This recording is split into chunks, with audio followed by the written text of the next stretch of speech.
Your accountant should provide you with the amounts to enter for depreciation of your fixed assets.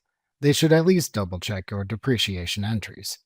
After you have these amounts, you can enter them into the decrease column of the register for the primary fixed assets account, or if using subaccounts for a fixed assets account, its accumulated depreciation subaccounts register. The amount in the register transaction is then attributed to a primary expense account, like depreciation expense or one of its subaccounts if you create subaccounts for the primary depreciation expense based on fixed asset categories, which is often required for some types of filings.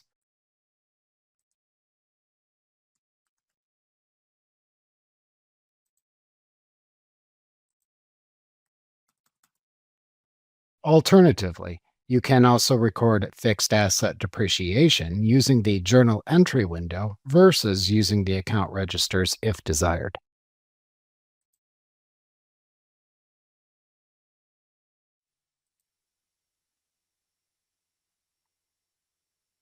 If using subaccounts for major fixed assets, note that the fixed assets accumulated depreciation subaccount always has a negative balance.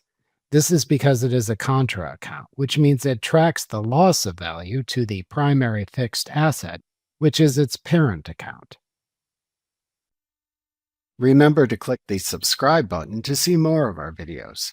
See our full suite of courses, instruction manuals, and quick reference guides at www.teachucomp.com.